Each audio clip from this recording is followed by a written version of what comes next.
वालेकुम रहमतुल्लाहि वबरकात। अल्लाह के नाम से शुरू जो बड़ा मेहरबान और निहायत रहम करने वाला है। मैं हूं मोहम्मद नफीद अंसारी और आप देख रहे हैं द पॉलिटिकल। उत्तर प्रदेश से बहुत बड़ी खबर सामने आई है। बीएसपी प्रमुख मायावती ने मुसलमानों को बहुत बड़ा धोखा दिया है। बीएसपी ने अपने बहुत पुराने लीडर, एक मुस्लिम दिग्गज नेता को दूध में से मक्खी को निकालकर जैसे फेंका जाता है, वैसे ही मायावती ने मुख्तार अंसारी साहब को बीएसपी से बाहर निकाल दिया। और इस बात की खबर खुद मायावती ने अपने ऑफिशियल ट्विटर हैंडल से तमाम लोगों को दी है। मायावती ने अपने ऑफिशियल ट्विटर हैंडल में लिखा, बीएसपी का आगामी यूपी विधानसभा चुनाव में प्रयास होगा कि किसी भी बाहुबली व माफिया आदि को पार्टी से चुनाव न लड़ाया जाए। उसके मद्देनजर ही आजमगढ़ मंडल की मऊ विधानसभा सीट से अब मुख्तार अंसारी का नहीं बल्कि यूपी के बीएसपी स्टेट अध्यक्ष श्री भीम राजभर के नाम को फाइनल किया गया। पहले तो मुख्तार अंसारी को इसने माफिया कहा, बाहुबली एवं गुंडा कहने की कोशिश की, और उसके बाद मुख्तार अंसारी को मायावती ने अपनी पार्टी से बर्खास्त कर दिया, बाहर कर दिया। अब मुसलमानों को इससे क्या समझना पड़ेगा? जिस मुख्तार अंसारी को मायावती बाहुबली, माफिया या गुंडा कहने की कोशिश कर रही है, वही मायावती और वही मुख्तार अंसारी साहब को उसने 2017 में बीएसपी का टिकट देकर मऊ से चुनाव लड़ाया था। और ये वही मुख्तार अंसारी है जिसे आज ये गुंडा या मवाली या फिर माफिया या बाहुबली कह रही है।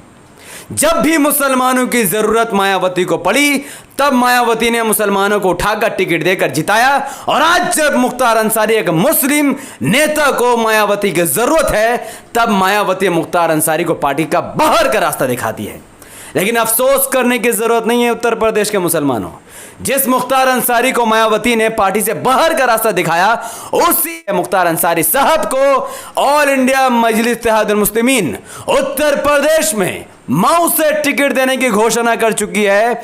उत्तर प्रदेश में एमआईएम ने साफ तौर पर कहा है कि अगर मुख्तार अंसारी चाहे तो वो एआईएमआईएम को ज्वाइन करके मऊ से टिकट लेकर अपने चुनाव लड़कर मायावती को मजा चखा सकते हैं।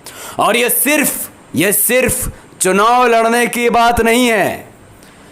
आने वाले वक्त में अगर वाकई में मुख्तार अंसारी साहब एआईएमआईएम को ज्वाइन करते हैं, तो आने वाले वक्त में अगर यूपी में ज़्यादा गुंडागर्दी बढ़ती है, तो यकीन मानिए मुख्तार अंसारी को एआईएमआईएम चीफ मिनिस्टर तक बना सकती है। और इसमें कोई दो राय नहीं है।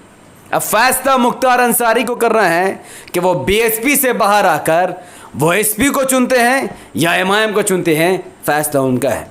अगर आप में से किसी को लगता है कि मुख्तार अंसारी कोई आम आदमी है, आप गलत समझ रहे हैं। आप मुख्तार अंसारी के अब भी उत्तर प्रदेश में 2 विधायक हैं।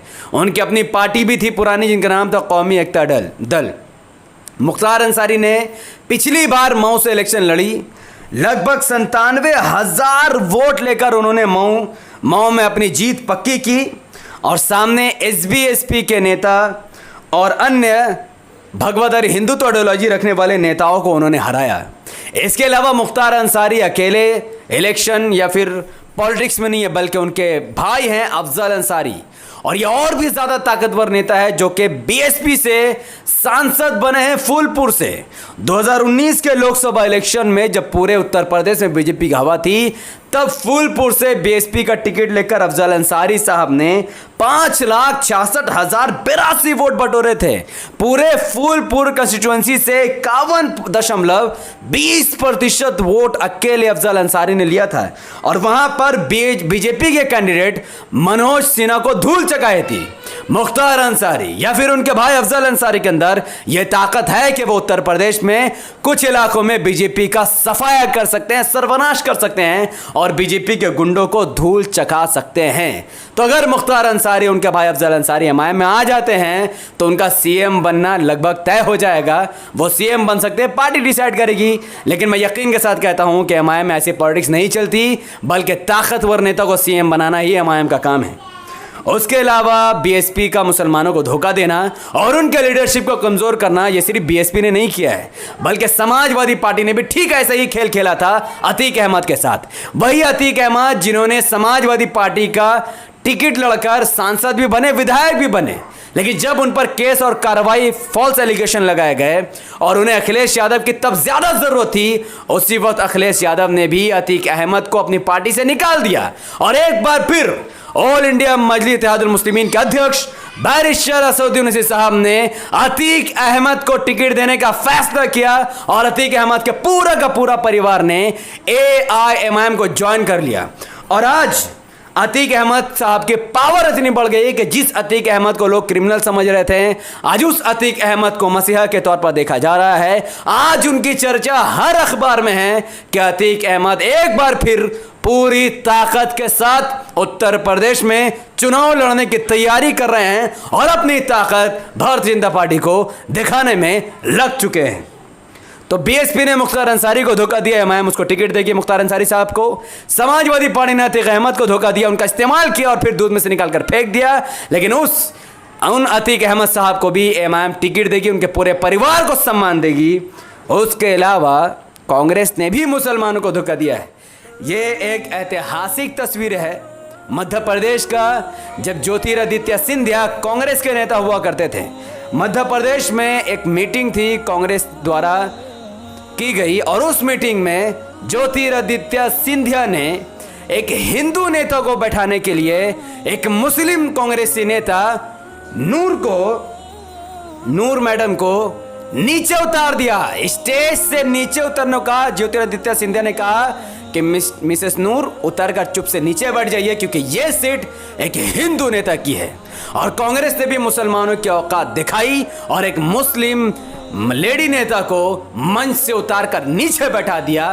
तस्वीर में आप देख सकते हैं कि कैसा इन मुस्लिम नेता मैडम का मुंह सड़ चुका है, लेकिन ये कुछ नहीं कर सकती, क्योंकि कांग्रेस में रहना है तो गुलामी करना होगा। हिस्सेदारी आपको कांग्रेस में नहीं मिलेगी।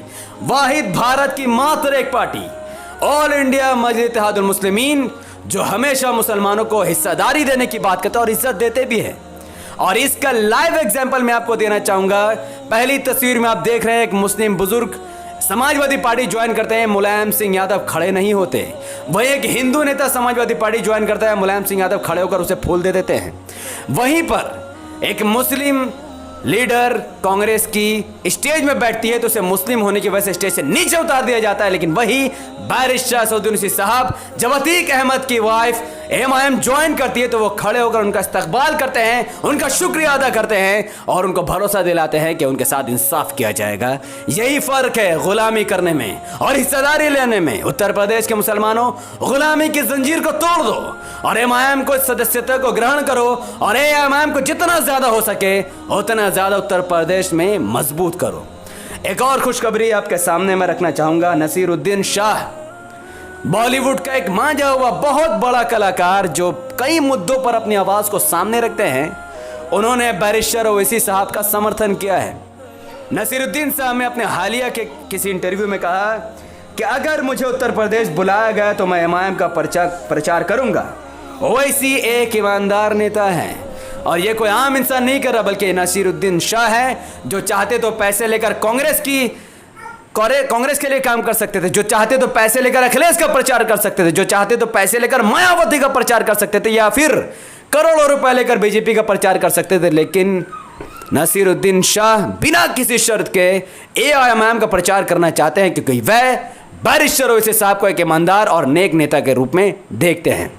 अरे दोस्त दुश्मन भी ओवैसी साहब की तारीफ कर रहा है। सेंट्रल का एक मिनिस्टर अठावले, आपने इनको कई बार पार्लियामेंट में हंसी मजाक करते हुए देखा होगा। ये सेंट्रल के मिनिस्टर हैं, हाँ BJP के साथ हाथ मिलाकर ये सरकार में है, हमारे दुश्मन हैं, लेकिन फिर भी ये ओवैसी साहब की तारीफ कर रहे हैं, उनके लीडरशिप को मान रहे हैं, उनके क्वालिटी को एक्सेप्ट कर रहे हैं। उठावले ने कहा कि मुसलमानों के लिए मुस्लिम लीडर जरूरी है और ओवैसी साहब मुसलमानों को ओवैसी साहब को चुनना ही चाहिए। मैं इससे बड़ी और क्या बात कहूँ आपके सामने। तो फैसला आपका है। क्या आप SP, BSP, कांग्रेस जैसे घटिया पार्टियों में अपने वोटों का विभाजन करके BJP को फायदा पहुंचाना चाहते हैं, या फिर उन तमाम पार्टियों को लात मारकर AIMIM को एक मत होकर वोट देकर किसी भी हाल में BJP, कांग्रेस, SP और BSP को धूल चखाना चाहते हैं? फैसला सिर्फ और सिर्फ आपका, इख्तियार भी आपका और अधिकार भी आपका। मेरा काम सिर्फ और सिर्फ आप तक सही खबर पहुंचाने का है। तो मुख्तार अंसारी साहब के जितने भी फॉलोअर्स हैं उनको चाहिए कि मुख्तार अंसारी साहब तक ये पैगाम पहुंचाए कि उनको AIMIM ज्वाइन कर लेनी चाहिए, क्योंकि उनको बार बार धोखा खाने की आदत मेरे ख्याल में नहीं होगी। BSP ने धोखा दिया तो SP भी धोखा दे देगी, और कांग्रेस भी। उन्हें अगर सही हिस्सेदारी मिलेगा तो सिर्फ और सिर्फ AIMIM में। तो मुख्तार अंसारी के फॉलोअर्स अगर चाहते हैं कि वो AIMIM में शामिल हो जाए और उत्तर प्रदेश में उनको चीफ मिनिस्टर के रूप में अगर उनको देखना चाहते हैं, तो मुख्तार अंसारी साहब से मिले और उनको मशवरा दे, ये पैगाम पहुंचाए कि AIMIM को आज उनकी ज़रूरत और उनको AIMIM की ज़रूरत है। क्योंकि बैरिस्टर ओवैसी साहब अपने लिए नहीं बल्कि कौम के लिए लड़ते हैं, और मुख्तार अंसारी भी एक कौम के सिपाही हैं जिनको मुस्लिम होने की वजह से बाहुबली, माफिया, गुंडा, पता नहीं क्या क्या समाजवादी पार्टी, BSP और कांग्रेस मिलकर कहती है, लेकिन वह हमारे कौम के लीडर है, हम उसे एज अ मसीहा ही कंसिडर करेंगे। बहुत बहुत शुक्रिया। अब आपको इस वीडियो को उत्तर प्रदेश के लाखों मुसलमानों को दिखानी है ताकि उनको पता चले कि SP, BSP, कांग्रेस में उनकी औकात क्या है और AIMIM उनको कितना चाहती है। तो इस वीडियो को लाखों लोगों तक पहुंचाने के लिए इसको लाइक कीजिए, इसके लिंक को WhatsApp, Facebook, Instagram में शेयर कीजिए। अपनी बातों को कमेंट पर रखिए कि आप SP, BSP, कांग्रेस को वोट देगा या फिर अपना ईमान के साथ अपना वोट AIMIM को देकर कौम को मुत्तहिद करके कौम को मजबूत करोगे, संविधान को मजबूत करोगे और बैरिस्टर ओवैसी साहब के हाथों को मजबूत करोगे। हमारे YouTube चैनल द पॉलिटिकल को सब्सक्राइब करें, बेल आइकन को हिट करें, मुझे अपनी दुआ में याद रखें। बहुत बहुत शुक्रिया। अस्सलाम वालेकुम व रहमतुल्लाहि व बरकात। अल्लाह के सलामती रहमत बरकात अब तमाम भाई और बहनों पर